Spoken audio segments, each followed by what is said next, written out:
এই কবরটা প্রায় 100 বছরের পুরানো কবর। গাইস, আমার পিছনে যে জায়গাটা দেখছেন, এই জায়গাটা আসসালামু আলাইকুম, it's me Nafizur Rahman Khan Emon and welcome to my new blog.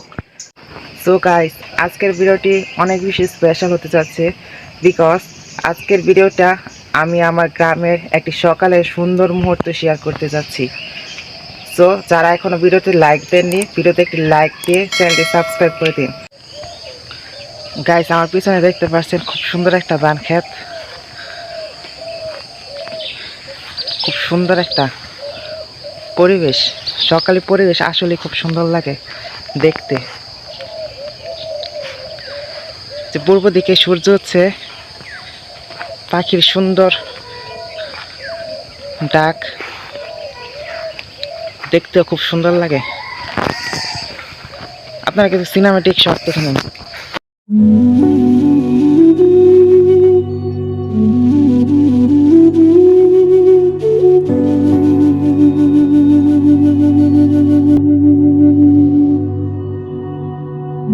Guys, আমার পিছনে যে জায়গাটা দেখছেন, এই জায়গাটা আমার যখন খুব মন খারাপ থাকে তখন আমি এই জায়গাটা এসে বসে থাকি। রাস্তার এই যে গাইস, গ্রামের প্রতিটা জিনিসই খুব সুন্দর। যদি সকালে সূর্যোদয় কতটা সুন্দর, পাখির এই শব্দ, শান্তিপূর্ণ রাস্তা। ঢাকা শহরে সেই শান্তি আর নেই। এত জ্যাম, ধুলাবালি, ময়লা।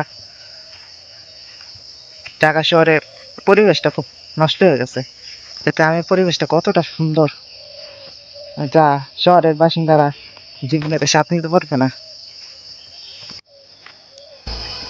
গাইস, সূর্যোদয়ের দৃশ্যটা কত সুন্দর, দেখলে মন ভরে যায়। গাইস, আমার গ্রাম প্রকৃতির এক নিখুঁত উপহার। সবুজ শস্য ক্ষেত্র, খেজুর গাছের সারি আর ছোট পুকুরের জলরাশি যেন চোখ শান্তির পরশ জুড়িয়ে দেয়। সকালে সূর্য ওঠার সময় চারপাশে লাল সোনালি আভা ছড়িয়ে পড়ে। পাখিদের কিচিরমিচির আর হালকা বাতাসের শীষ যেন এক মধুর সুরের মতো বাজে।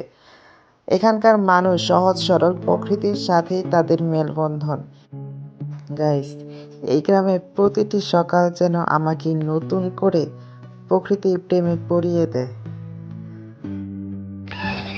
গাইস, আমার পিছনে যে কবরগুলো দেখছেন, আমাদের গ্রামের সবচেয়ে পুরানো কবরস্থান এগুলো।